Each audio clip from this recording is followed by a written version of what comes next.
Salut. Ça fait longtemps, hein. Ouais. Bon, c'est super bizarre pour moi de revenir sur un format comme ça. Ça fait tellement longtemps que je l'ai quitté que j'ai un petit peu l'impression qu'il est même plus à moi. Mais écoutez, pour ceux qui sont arrivés depuis 2017, bienvenue sur ce format qu'ici on appelle ALED, qui est quelque chose d'assez simple, circa 2017, où vous utilisiez le hashtag sur Twitter ALED pour me poser une question à laquelle je pouvais potentiellement vous donner un conseil ou tout simplement mon avis. Et c'est vrai que ça fait un petit bout de temps maintenant que ça devait revenir. Et j'ai tardé, mais me voilà de retour à la maison. Donc sans plus attendre, la première question, à quand le retour des ALED ? Je vais faire un petit disclaimer, j'ai pris des questions qui traînaient sur le Discord. Si vous avez des questions pour le prochain tournage de cette vidéo, n'hésitez pas à utiliser le hashtag ALED sur Twitter. Vous avez également sur le Discord, discord.gg/ALED, un channel qui est un petit peu à l'abandon maintenant, mais qui peut vous être totalement utile si jamais vous voulez poser une question. Utilisez le hashtag là-bas également. Du coup, vu que c'était un projet un petit peu à l'abandon ces dernières années, évidemment, il y a pas mal de questions qui m'ont été posées, auxquelles j'ai pas répondu et qui sont peut-être plus d'actualité. Donc cette fois-ci, j'ai essayé de prendre des questions un petit peu plus génériques et qui ne sont que très peu centrées autour de l'actualité, mais qui peuvent aussi faire écho avec tout ce qui se passe en ce moment. Du coup, la première question, c'est une question sur les études. Ça me paraît plutôt important d'en parler vu qu'on est mi-septembre. C'est Hérodès qui demandait, selon toi, faire 2 ans d'études pour au final rater et devoir se réorienter, est-ce que c'est grave ? Doit-on considérer ces années comme du temps perdu ou plutôt comme une expérience ? Alors encore une fois, de mon point de vue, il n'y a pas vraiment de temps perdu, surtout en ce qui concerne les études et la recherche de soi. Je trouve qu'on est très vite largué dans tout le système éducatif. Je comprends que ce soit nécessaire de vite insérer les jeunes dans la vie professionnelle ou en tout cas de les spécialiser. Maintenant, c'est vrai que personnellement, en tout cas, quand on m'a demandé de choisir ce que je voulais faire rien qu'à 14 ans, choisir quelle filiale je voulais prendre, bon, je crois que c'est plus le cas maintenant, il n'y a plus cette histoire de filiale, il me semble. Mais je pense que tu as quand même, dès le lycée, des choix hyper importants à faire et je trouve que c'est quand même très jeune pour faire des choix qui potentiellement te dureront toute une vie. On sait que maintenant la société ne fonctionne plus comme ça. En général, tu commences un métier et 5 ans plus tard, tu en as changé ou 10 ans plus tard, tu en as changé. C'est plus comme il y a 50 ans où quand tu te mettais dans un métier, tu y restais toute ta vie. Du coup, en partant de ce postulat, je pense que c'est un petit peu normal, en fait, c'est normal d'échouer dans ses études, c'est normal de faire une réinsertion professionnelle, que ce soit à 16 ans, que ce soit à 20 ans, que ce soit peut-être même à 35 ans, quand tu te rends compte que finalement, le job que t'as, c'est pas un job qui te plaît. Il y a un truc que je trouve très important aussi dans le changement d'études, c'est que tu apprends d'ores et déjà à déterminer ce qui est bon pour toi. Je sais que moi, par exemple, j'ai fait une année de fac. C'est quelque chose dans lequel je suis allée un petit peu à contre-courant pour faire plaisir à mes parents. Ça m'a pas du tout plu. Tout le système éducatif de la fac, c'est quelque chose qui ne me correspond pas. Moi, j'ai besoin de plus de pratique et moins de théorique. C'est comme ça que j'apprends mieux.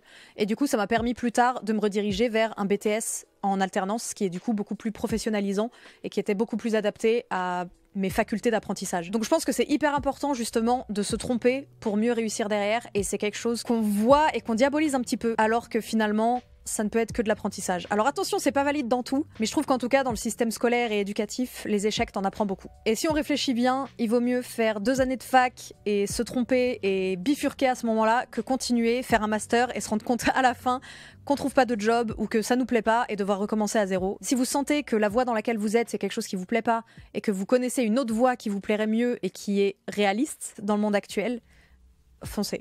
Question suivante, c'est Zelda qui demande comment se motiver, comment se bouger à faire du sport, se chercher un avenir, etc. Alors, bon, ça va dépendre de tout un chacun. Ce que je vais vous dire là ne va peut-être pas vous correspondre à vous. Et si vous avez d'autres méthodes, parlez-en dans les commentaires parce que c'est sûrement super intéressant pour quiconque passera devant.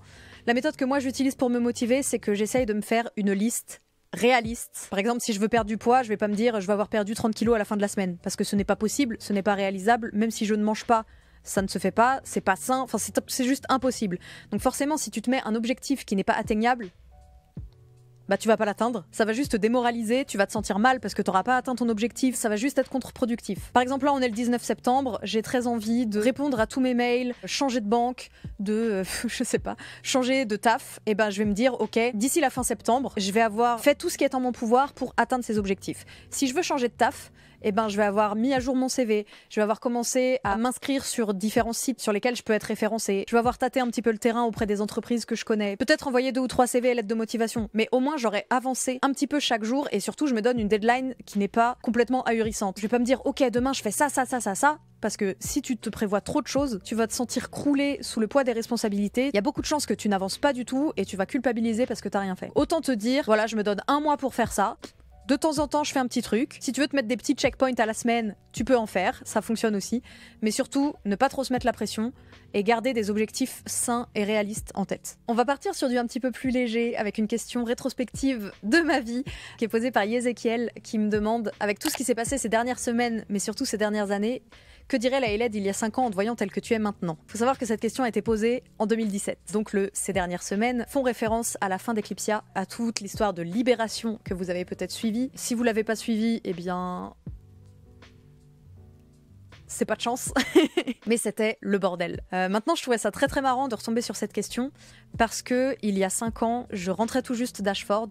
J'avais le cœur brisé, j'avais la sensation que jamais je m'en remettrais de ma vie. J'ai perdu 10 kilos juste avec la tristesse parce que je m'alimentais plus, parce que je passais mes journées à pleurer.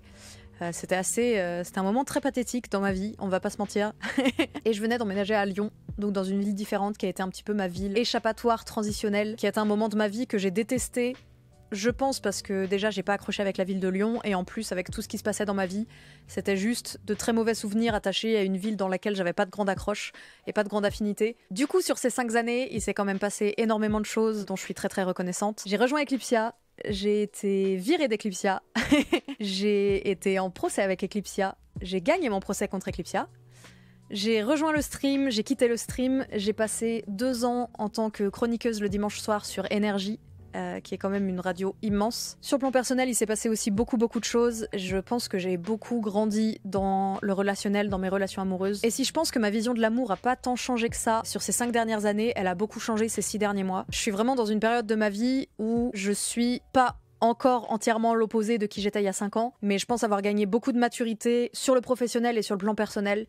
Je sais pas si c'est lié uniquement à la prise d'âge, puisque je suis passée forcément de 23 à 28 ans, ce qui est quand même, je pense, un instant charnière dans ta vie, où tu passes de fin de l'adolescence à vraiment la vie d'adulte. Toujours est-il que je me sens beaucoup plus sereine sur beaucoup de points. Quelque chose dont je parle absolument jamais, c'est mon rapport avec mon corps et avec le poids, qui a été... et qui restera, je pense, toujours la plus grosse lutte dans ma vie. Je suis dans une phase actuellement où, d'après ma balance, j'ai jamais été aussi grosse. Et pourtant, je pense que j'ai jamais été aussi en paix avec moi-même parce que j'ai vécu des choses qui m'ont brisée. Ça m'a forcé à me recréer moi-même de toutes pièces. Et quand je dis me recréer moi-même, c'est purement une volonté qui vient de l'intérieur. C'est pas changer qui tu es pour plaire à quelqu'un, c'est pas changer qui tu es pour te fondre dans un moule, c'est pas changer qui tu es pour te faire des amis au travail ou au lycée ou peu importe. C'est vraiment une voie que je choisis pour moi et je pense que c'est la première fois de ma vie que je me pose ces questions existentielles de qui je veux être tout simplement, quelle valeur je veux avoir, quel chemin je veux prendre, quelle valeur je veux aussi pouvoir transmettre à d'autres et de quoi j'aimerais parler, pourquoi j'aimerais utiliser ma voix. Et même si j'estime que ça vient tard, je pense que avant d'arriver aux alentours des 25-30 ans, c'est des questions que tu te poses pas parce que t'es trop occupé à vouloir trouver l'amour et vouloir avoir ton job et finir tes études et il y a tellement de choses qui se passent que c'est hyper compliqué. Je pense que ça aurait été bien que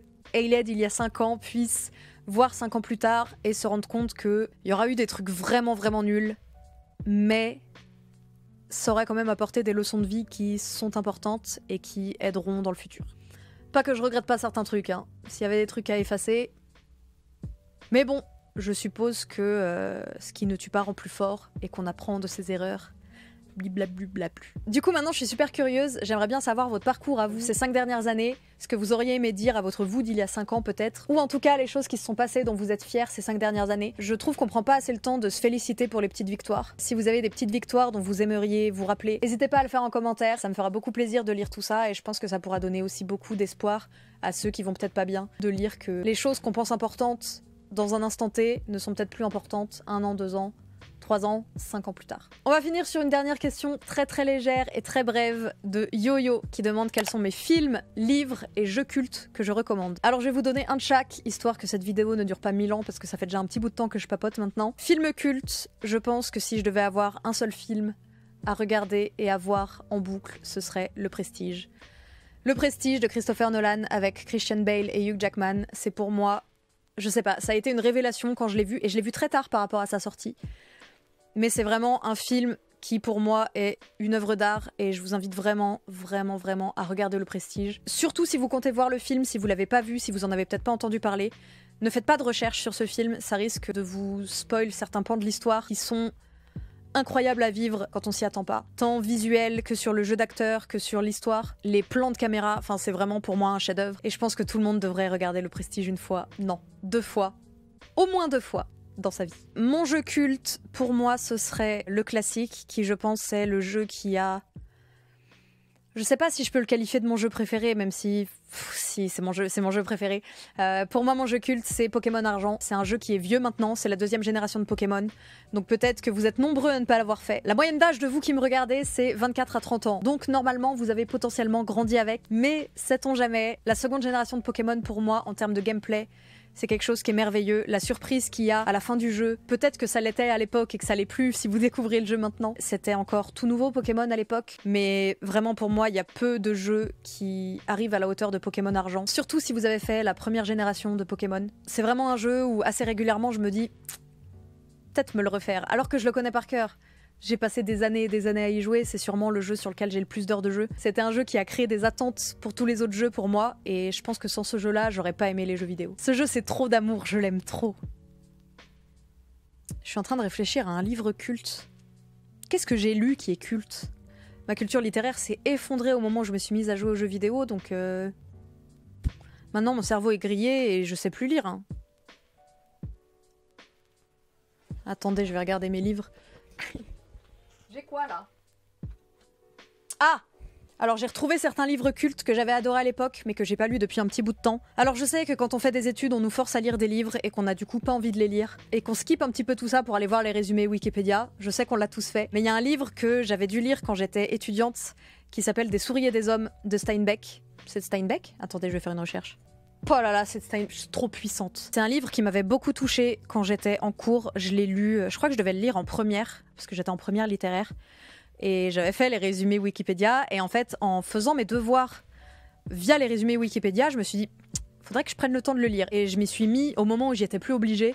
Et c'était vraiment une claque littéraire. Donc je vous conseille vraiment Des souris et des hommes. Et sinon, dernièrement, je suis en train de lire un livre qui me parle beaucoup, qu'on peut peut-être appelé comme du développement personnel, mais j'aime pas trop le considérer comme tel parce que c'est plus une analyse des relations entre humains. Le livre s'appelle Les clés de l'attachement et c'est par 2 auteurs dont j'ai oublié le nom là tout de suite, mais si vous tapez Les clés de l'attachement, vous le trouverez. Et en fait, ça catégorise les humains en 3 types par rapport à leur façon d'aimer. Ceux qui vont chercher l'amour, ceux qui vont le fuir, et il y a les médians. Si vous trouvez que vos relations sont jamais équilibrées, si vous avez la sensation de toujours en attendre trop de votre partenaire, si vous avez la sensation qu'au contraire, votre partenaire vous en demande trop, je trouve que ce livre est pas mal pour un petit peu ouvrir ses possibilités, apprendre à mieux comprendre les attentes de l'autre, apprendre à mieux comprendre ses propres attentes et comment respecter ses propres attentes. Souvent en relation, on a tendance un petit peu à s'oublier, à trop vouloir fusionner avec l'autre. Je trouve vraiment que ce livre m'a beaucoup aidé à ouvrir les yeux sur le fonctionnement relationnel entre 2 personnes. Même en amitié, ça fonctionne aussi. Et je pense honnêtement que c'est une lecture qui peut être que intéressante à avoir pour mieux comprendre l'autre. Je trouve qu'entre humains, on prend pas forcément